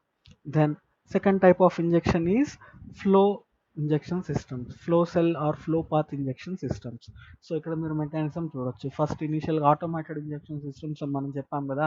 So ఫస్ట్లో aspiration of the sample. For example ఇట్లాంటి శాంపుల్ ట్రేలో మనం వైల్స్ అన్ని పెట్టేస్తాం. సో ఆ వైల్స్ అన్ని పెట్టేసిన తర్వాత ఆ నీడిల్స్ ఈ పర్టికులర్ శాంపుల్ ఉన్న దాన్ని యాస్పిరేట్ చేసుకొని it is pumping via metering device into the injection valve. So ఇక్కడ ఇంజెక్షన్ వాల్యూలో మళ్ళీ సేమ్ లోడ్ పొజిషన్ ఉంటుంది, ఇంజెక్ట్ పొజిషన్ ఉంటుంది. Next injection of the sample అప్పుడు ఏం జరుగుతుంది చూడండి, ఇంజెక్షన్ వాల్వ్ యాక్టివేట్ అయ్యి కాలంకి పంపిస్తుంది. సో ఇదంతా ఆటోమేటెడ్ ఇంజెక్షన్ సిస్టమ్స్ అనమాట. సో మోర్ ఆర్ లెస్ ఆ రెండు ఒకటిగానే ఉంటుంది. బట్ ఇక్కడ ఏంటి అంటే డైరెక్ట్గా ఈ శాంపుల్ లూప్కే కనెక్ట్ అయిపోయి ఉంటుంది ఈ శాంపుల్ ఇంజెక్షన్ అంతా. బట్ ఇక్కడ సపరేట్గా ఒక వయల్ ట్రే ఉంటుంది. ఆ వయల్ ట్రే నుంచి మనకి ఇంజెక్షన్స్ నీడిల్స్ ద్వారా శాంపుల్ని మీటరింగ్ డివైస్ ద్వారా ఇరియోడైన్ వాల్వ్ ఆర్ ఫిక్స్డ్ లూప్కి పంపిస్తాం. So that is the difference between 2 different types of injection systems. Again we're having certain differences, fixed loop and flow through auto samplers. ఇవి చూసుకోండి, differences ఈజీగానే అర్థమవుతాయి. Then stationary phases used in UPLC. So ఇక్కడ నేను మళ్ళీ ఇంకో important point గుర్తు చేయాలి. సో ఆల్రెడీ మనం ఏమని చెప్పాము, UPLC is the trademark of a company called as Waters. Waters అనే సైంటిఫిక్ కంపెనీ డిస్కవర్ చేసింది కాబట్టి ఈ టెక్నిక్ని వాళ్ళు తప్ప ఇంకెవరు యూజ్ చేయడానికి లేదు. సో ట్రెడిషనల్గా యూపీఎల్సి స్టేషనరీ ఫేజెస్ అని అడిగితే మనం వాటర్స్ ఒక్కటే ఆ పర్టికులర్ స్టేషనరీ ఫేజెస్ మ్యానుఫ్యాక్చర్ చేస్తాయి యూపీఎల్సి సంబంధించింది. అదే యూహెచ్పిఎల్సి స్టేషనరీ ఫేజెస్ అంటే వేరే కంపెనీస్ మ్యానుఫ్యాక్చర్ చేస్తాయి. సో డిఫరెన్సెస్ ఇది. యూపీఎల్సి స్టేషనరీ ఫేజ్ అంటే వాటర్స్ అంటాము, యూహెచ్పిఎల్సి అంటే డిఫరెంట్ కంపెనీస్. సో ఇక్కడ మనకి డిఫరెంట్ కంపెనీస్ ఏమేమి ఉన్నాయి చూడండి. ఒకటి వాటర్స్. సో వాటర్స్ వాళ్ళు different types of stationary phases or UPLC columns manufacture చేస్తారు. ఫర్ ఎగ్జాంపుల్ అక్విటీ యూపీఎల్సి, ఇవంతా నేమ్స్ అనమాట. So scientific names. ఇప్పుడు నా పేరు చరణ్ ఎట్లా, ఇంకోటి పేరు ఇంకోటి ఎట్లా, మేడం పేరు కీర్తి అట్లా, అట్లానే ఈ కాలమ్స్కి వాళ్ళు నేమ్ ఇస్తారనమాట, అక్విటీ అని, అంతే. సో అంతకు మించి దానికి ఏం స్పెషల్ మీనింగ్ ఏమీ ఉండదు. That is just the nomenclature or a name. So ఈ వాటర్స్ వాళ్ళు మ్యానుఫ్యాక్చర్ చేసే యూపీఎల్సి కాలమ్స్ని అక్విటీ కాలమ్స్ అంటారు, లేదా కార్టెక్స్ కాలమ్స్ అంటారు. సో ఈ 2 కేటగిరీస్ ఆఫ్ కాలమ్స్ యూపీఎల్సికి వీళ్ళు మ్యానుఫ్యాక్చర్ చేస్తారు. సో వాటర్స్ కాకుండా ఇంకా డిఫరెంట్ కంపెనీస్ ఉన్నాయి, లైక్ అజిలెంట్ అని, ఫినామినెక్స్ అని, ఆల్టెక్ అని. ఈ ముగ్గురు కూడా యూహెచ్పిఎల్సికి సంబంధించిన స్టేషనరీ ఫేజెస్ని వాళ్ళు మ్యానుఫ్యాక్చర్ చేస్తారు. అజిలెంట్ అనుకోండి, they manufacture columns like పోరోషెల్.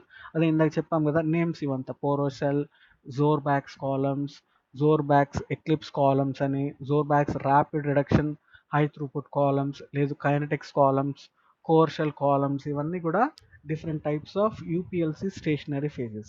So అల్టిమేట్గా మీరు యూపీఎల్సి స్టేషనరీ ఫేజ్ అంటే టక్కర్ మైండ్లోకి రావాల్సింది ఏంటి, whatever the stationary phase that they are using or having a particle size less than 2 micrometers. So అల్టిమేట్గా వీళ్ళందరూ చేసేది కూడా అట్లాంటి టైప్ ఆఫ్ స్టేషనరీ ఫేజెస్ని మ్యానుఫ్యాక్చర్ చేస్తారు. సో ఇప్పుడు మన కాన్సన్ట్రేషన్ అంతా యూపీఎల్సి స్టేషనరీ ఫేజ్ కాబట్టి let us see only this Waters manufactured stationary phases. So మెయిన్గా వీళ్ళు 4 డిఫరెంట్ టెక్నాలజీస్ యూస్ చేసి స్టేషనరీ ఫేజ్ని వాళ్ళు ప్రిపేర్ చేస్తారు. So solid core stationary phases, charged surface hybrid technology, ethylene bridged hybrid technology BEH అంటాం, లేదు high strength silica HSS. So ఈ 4 technologies ద్వారా వాళ్ళు, వాటర్స్ అనే కంపెనీ ఈ 4 టెక్నాలజీ ద్వారా డిఫరెంట్ టైప్స్ ఆఫ్ యూపీఎల్సీ కాలమ్స్ని వాళ్ళు మ్యానుఫ్యాక్చర్ చేస్తారు. కార్టెక్స్ అని, సిహెచ్హెచ్ అని, BEH and HSS. You can see that the particle size is always less than 2, but ఈ పర్టికులర్ దాంట్లో మాత్రం 2.5 ఉంది. సో మోర్ ఆర్ లెస్ అన్నీ కూడా లెస్ దాన్ 2.5 ఉంటుంది. సో ప్రెషర్ చూడండి, 18,000 psi వరకు ఆపరేట్ చేయొచ్చు. 4 diameter, surface area, available chemistries C18, C8 diol. So దీంట్లో అన్నీ వస్తాయి, both adsorption as well as partition stationary phases. So adsorption అంటే పోలార్ స్టేషనరీ ఫేజెస్ వస్తాయి, అలానే నాన్ పోలార్ స్టేషనరీ ఫేజెస్ వస్తాయి. అలానే ఇక్కడ pH రేంజ్ చూస్తున్నాం, different pH ranges for different columns. So you can see this table for the different stationary phases and their properties. So BEH అంటున్నాం కదా, bridged ethylenes. So BEH అంటే ethylene hybrid bridges. So ఉన్న silica జెల్నే వాళ్ళు ఇట్లా స్పెసిఫిక్గా ఒక టెక్నాలజీతో వాళ్ళు బ్రిడ్జింగ్ చేసి they are preparing this particular ethylene bridged stationary phases. Then secondary C H H. So plain silica gel particle తీసుకొని దానిపైన సర్ఫేస్ ఛార్జ్ క్రియేట్ చేసి మళ్ళీ ఎండ్ క్యాపింగ్ చేస్తున్నారు. So this is second technology. So ఇవంతా మీకు డయాగ్రమాటిక్ వర్కే, మీరు ఇవంతా ఏమి డయాగ్రామ్స్ డ్రా చేయని అవసరం లేదు, జస్ట్ మీరు చూడండి అంతే. సో మనకు మెయిన్గా ఈ టేబుల్ ఇంపార్టెంట్ అంతే. సో ఇవంతా జస్ట్ మీకు రిప్రజెంటేషన్ అర్థం అవడానికి ఇట్లా మ్యానుఫ్యాక్చర్ చేస్తారు. సో వీటన్నిటికీ కూడా వాళ్ళు యూస్ చేసే బేస్ మెటీరియల్ ఏంటి, ultimately silica gel. So silica జెల్నే యూస్ చేసి వాళ్ళు ఇట్లాంటి స్టేషనరీ ఫేజెస్ అన్ని కూడా మాడిఫై చేస్తారు. సో సిలికా జెల్లే వీటికన్నిటికీ కూడా మళ్ళీ base material. So bridged ethanes or CHS technology, high strength silica. So high strength silica అంటే ఉన్న సిలికా జెల్నే ఇంకా బాగా కాంప్లెక్స్గా నెట్వర్క్ లాగా ప్రిపేర్ చేస్తారు. So that is called as high strength silica. Then solid core particle. So ఆ core పార్టికల్కే సర్ఫేస్ పైన కొంచెం మోడిఫికేషన్స్ చేసి ఎఫిషియన్సీ ఇంక్రీజ్ చేస్తారు. So these are 4 different types: BEH technology, HSS, CSH and Cortecs. So ఒక్కొక్క దానికి ఒక్కొక్క స్పెషల్ ప్రాపర్టీ ఉంటుంది. సో ఈ టేబుల్లో మీరు అవన్నీ చూడొచ్చు. యూనివర్సల్ కాలం BEH అయితే యూనివర్సల్గా అన్ని యూపీఎల్సీకి యూస్ చేయొచ్చు, ఇవన్నీ కూడా సెలెక్టివ్గా యూస్ చేస్తారు. So you can see properties of various particles. Then detectors, ఇంకా యాజ్ యూజువల్ మనకి ఎలా అయితే ఈ హెచ్పిఎల్సీలో ఉందో అవే డిటెక్టార్స్ యూస్ చేస్తున్నాం. ఏవేవి చూడండి, RI detector, conductivity, light scattering, computer aided detector, UV visible detector, then fluorescence detector, electrochemical detector, వాటి properties, detection ranges, advantages, disadvantages. So మీరు చదవాల్సిందల్లా స్పెసిఫిక్గా ఆ పంప్స్ ఒకటి, ఇంజెక్షన్ సిస్టమ్స్, స్టేషనరీ ఫేజెస్. ఈ డిటెక్టార్స్ అన్నీ కూడా హెచ్పిఎల్సీలు ఏవైతే యూస్ చేస్తారో సేమ్ అవే యూస్ చేస్తారు. So these are the detector. ఇది corona aerosol discharge. Corona CAD అంటే corona aerosol discharge detector. Then applications. So there are large number of applications. So మనకు ఏవేవైతే ఫాస్ట్గా అనాలిసిస్ చేయాలో ఆ ఫీల్డ్స్లో అంతా కూడా యూపీఎల్సీ అప్లై చేస్తాం. So these are a vast list of applications of UPLC. So అర్థమైందా అందరికీ? సో మెయిన్గా ఈ 2 టెక్నిక్స్కి మీరు ప్రిన్సిపల్స్, సర్టెన్ మోడిఫికేషన్స్ ఉంటాయి, అవి చదువుకుంటే సరిపోతుంది. మళ్ళీ మనం స్పెషల్గా చదవాల్సిన అవసరం లేదు, జాగ్రత్తగా అవి చూసుకోవాలి. HILICలో మెయిన్గా stationary phase, mobile phase composition ఎలా ఉంటుంది, ఇన్స్ట్రుమెంటేషన్ అంతా సేమ్. అదే యూపీఎల్సీలో డిఫరెన్సెస్ ఏంటి, హెచ్పిఎల్సీ యూపీఎల్సీకి డిఫరెన్స్ ఏంటి, మనం ఎలా డిఫరెన్సెస్ని ఆర్ ఎలా అచీవ్ చేస్తున్నాం, స్పీడ్ కావచ్చు, రెజల్యూషన్ కావచ్చు, సెన్సిటివిటీ కావచ్చు, తర్వాత ఇన్స్ట్రుమెంటేషన్లో మోడిఫికేషన్స్ ఎలా ఉన్నాయి, ఇవి చూసుకుంటే మీకు ఈ 2 టెక్నిక్స్ అయిపోతాయి. అర్థమైందా అందరికీ? ఎస్ సార్, అర్థమైంది సార్. సో ఒకసారి మెటీరియల్స్ చదవండి. బట్ అగైన్ నేను చెప్తా ఉన్నాను, మెటీరియల్స్ నేను పంపించేవన్నీ కూడా 50 to 60 pages ఉంటాయి. సో ఈ మెటీరియల్ ప్రిపేర్ చేయాలంటేనే it takes a lot of time. So మీరు ఈ పవర్ పాయింట్ దగ్గర పెట్టుకొని నోట్స్ ప్రిపేర్ చేసుకోండి. డీటెయిల్డ్గా కావాలి అంటే మీరు మెయిన్ పంపించే పీడిఎఫ్లో మీరు చూసుకోవాలి. సో ఫస్ట్ ఇది నేర్చుకునేస్తే మళ్ళీ డీటెయిల్గా చదవచ్చు. మీరు నోట్స్ ప్రిపేర్ చేసుకోవాల్సిందే, దాంట్లో ఇంక వేరే ఆప్షన్ అయితే లేదు. బట్ బేస్ వచ్చిందే నా పవర్ పాయింట్గా బేస్ పెట్టుకోండి. సో ఈ ఫస్ట్ యూనిట్లో మిగిలిన టాపిక్స్ ఉన్నాయి, ఇంకా ప్రిపరేటివ్ కావచ్చు. సో ప్రిపరేటివ్ హెచ్పిఎల్సీని అరౌండ్ 500 పేజెస్ నోట్బుక్ ఉంటుంది. మనం అంత చదవాలంటే ఒక పర్టికులర్ సబ్ టాపిక్ ఆఫ్ యూనిట్లో చాలా డిఫికల్ట్. అలానే నానో లిక్విడ్ కావచ్చు, లేదు కైరాల్ హెచ్పిఎల్సి కావచ్చు, ఇవంతా ఏంటి అంటే సపరేట్ టాపిక్సే మనకు సబ్ టాపిక్స్ లాగా ఇచ్చేశారు. సో ఉన్న టైంలో మనకి ఇచ్చిన టైంలో మనం అది రాయాలి కాబట్టి ఇంపార్టెంట్ పాయింట్స్ ఏవైతే ఉంటాయో అవి మాత్రమే మనం ఫ్రేమ్ చేసుకొని రాయాల్సి ఉంటుంది. సో దానికి సంబంధించి మీరు నా పవర్ పాయింట్ని బేస్గా పెట్టుకోండి, నా పవర్ పాయింట్ ప్రజెంటేషన్ని నేను ఇచ్చే మెటీరియల్స్తో ఫర్దర్గా నోట్స్ని డెవలప్ చేసుకోండి. అర్థమవుతుందా? Yes, sir. Okay sir. So probably నేను అదే చెప్పాను కదా, నెక్స్ట్ వీక్లో ఫ్రైడే సాటర్డే కాకుండా అడిషనల్గా 1 or 2 క్లాసెస్ ప్లాన్ చేస్తాను. Again subject power point. So power point preparation చేయాలి కాబట్టి అది అయిన తర్వాత నేను మీకు చెప్తాను ఎప్పుడు ఉంటుందని. 1 day ముందరే చెప్తాను, దాన్ని బట్టి మళ్ళీ ప్లాన్ చేసుకొని కలుద్దాం. ఓకేనా? సో ఇక్కడ ఏంటి అంటే మనకు యూనిట్ 1లో కంప్లీట్గా స్టఫ్డ్ ఎక్కువ నెంబర్ ఆఫ్ టాపిక్స్ ఉంటాయి. సో యూనిట్ 1 కొంచెం మీరు జాగ్రత్త కష్టపడాలి. యూనిట్ 2, 3 ఇంకా మిగిలినవన్నీ కూడా చాలా తక్కువ నెంబర్ ఆఫ్ టాపిక్సే ఉంటాయి. యూనిట్ 1నే మనం చెప్పడానికి కూడా ఇంకా చాలా టైం పడుతుంది. సో మీరు యూనిట్ 1 ఎప్పటికప్పుడు చదువుకోండి. యూనిట్ 2 నుంచి మీకు రిలేటివ్గా ఈ సబ్జెక్ట్ ఈజీగానే ఉంటుంది, ఆల్రెడీ చదివినవే వస్తాయి. యూనిట్ 1లోనే మీకు కొత్త టాపిక్స్, వ్యాస్ట్ టాపిక్స్, అంటే టాపిక్స్ అన్నీ చాలా వ్యాస్ట్గా ఉంటాయి. వాళ్ళు ఒకే ఒక యూనిట్లో అన్ని కంప్రెస్ చేసి ఇచ్చారు, అది మేజర్ ప్రాబ్లం.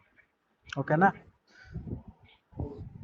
సరే అయితే నేను వాట్సాప్లో మెటీరియల్స్ పెడతాను, పవర్ పాయింట్ పెడతాను, అవి చూసుకోండి. నోట్స్ ఎప్పటికప్పుడు ప్రిపేర్ చేసుకోండి, జాగ్రత్తగా రెడీ అవ్వండి. ఫస్ట్ ఇంటర్నల్ ఎప్పుడైనా ఉండొచ్చు, చెప్పలే.